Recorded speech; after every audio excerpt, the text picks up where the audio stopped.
Hello, this is Flight Instructor Online and welcome to this virtual PPL course. Before I start, just a quick disclaimer. Although the content of this course is based on actual flight training standards set out by EASA and I am in fact a licensed flying instructor, this course is for your leisure only and cannot replace actual flight training.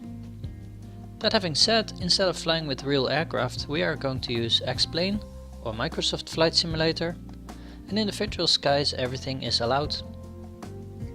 The purpose of this online course is to either prepare you for the real PPL training or improve your flying skills with your home flight simulator. Please feel free to ask any questions in the comments below. Here's what you need to know before you can start the PPL training course. First of all, you need a license to fly aeroplanes. In Europe it is EASA, the European Aviation Safety Agency, that mandates all pilots to hold a valid pilot license. In the USA, for example, it is the FAA, the Federal Aviation Administration, and most other countries have their own aviation standards. With a private pilot license for airplanes, or PPLA, you may fly as pilot in command or co-pilot on airplanes, but only in non-commercial operations and without remuneration.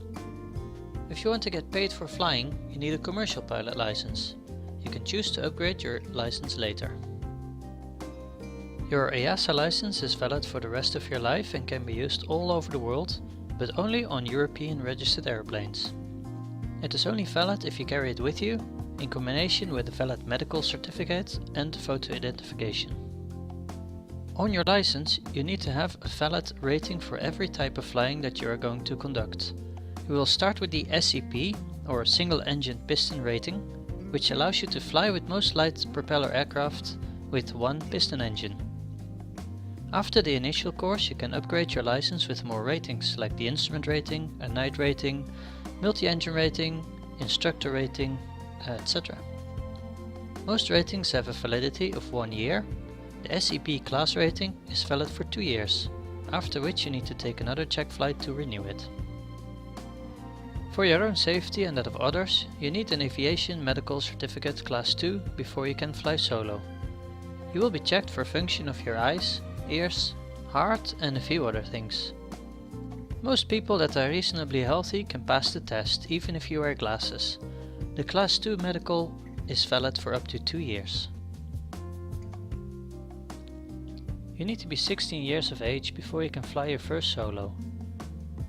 In order to obtain the PPL, you need to be 17 years of age, completed the entire theoretical training course, complete the practical training course, pass the 8 theoretical exams and the practical skill test in the end.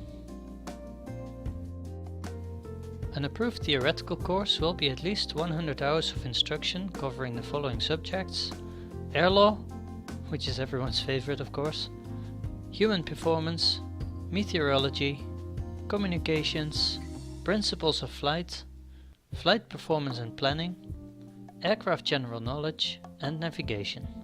For each subject there is a theoretical knowledge test, of which the pass mark is 75%. The practical training course will be a minimum of 45 flying hours, of which at least 25 hours with an instruction, and 10 hours of solo, of which at least 5 hours cross-country flying, and 1 triangle cross-country flight of at least 150 nautical miles, with landings at 3 different aerodromes. When your flight training is complete, you will fly with an examiner to do the license proficiency check and class rating exam. This is usually a flight of about 1.5 hours. After you have passed the flight exam, you can apply for the PPL license with your National Civil Aviation Authority. So I hope you will enjoy this training course. If you have any questions so far, please feel free to leave them in the comment section below. I'm looking forward to seeing you at exercise 1A. Thanks for watching.